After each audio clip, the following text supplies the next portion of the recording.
Harvard wanted the truth until it got expensive. That's the whole story in one sentence. But let's beat the Ivy League corpse a little longer.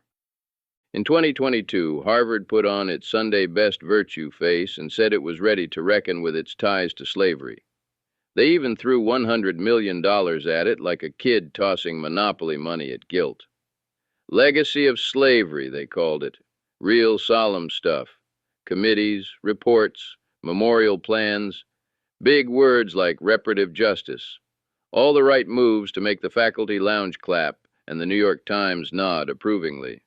But then a problem showed up with a magnifying glass and a spine. Richard Cellini. Cellini was a corporate lawyer turned historical bloodhound, a man hired to do a job, find the descendants of people enslaved by Harvard's founders, faculty, and donors. And guess what? He found them. Lots of them. Too many. Nearly 900 enslaved people and about 500 living descendants. That's not a reckoning. That's a liability.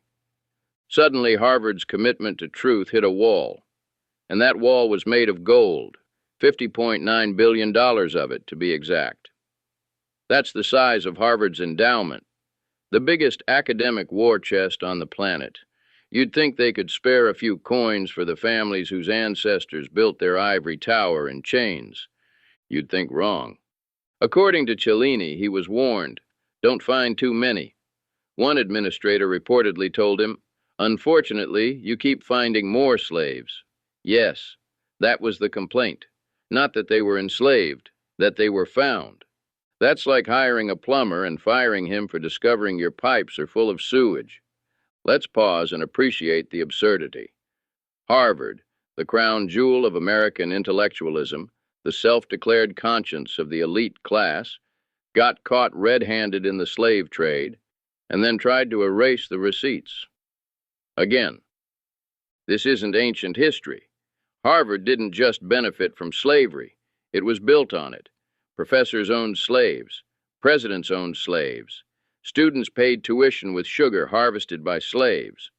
The royal family, whose crest graced the law school seal until 2016, ran plantations in Antigua and Massachusetts, complete with child slaves like Cuba Vassell, who was 3 when she was dragged to Cambridge. And Harvard? They rewarded Royal with a professorship. He bought his way into immortality with blood money. That's not legacy. That's laundering. Let's do some math. In 1687, it was noted that nearly every house in Boston had enslaved people. Harvard had already admitted complicity in 2016. Cellini's team uncovered 900 enslaved individuals, more than 12 times Harvard's original figure. The Georgetown Memory Project, also led by Cellini, tracked 272 enslaved people and found over 10,000 descendants. Extrapolate that. Harvard isn't looking at a dozen apologies and a plaque. They're looking at thousands of people with claims to history, legacy, and possibly restitution. And that, my friends, is when the word reconciliation got tossed out the Harvard window. Let's talk rebuttals, because they're coming. This was centuries ago. So was the Declaration of Independence. You still celebrate that. It's not fair to blame today's Harvard. Today's Harvard still spends Royals' blood money, still owns the land, still names buildings after slaveholders, still fires the guy who tells the truth. Finding descendants doesn't mean you owe them anything. Tell that to every trust fund baby on that campus coasting on inherited wealth. Either legacy matters or it doesn't. The truth is, elite institutions don't mind talking about the past, as long as the past doesn't talk back. They'll acknowledge slavery the way Hollywood apologizes for casting Johnny Depp, through gritted teeth and PR consultants. What they fear isn't history, it's accountability.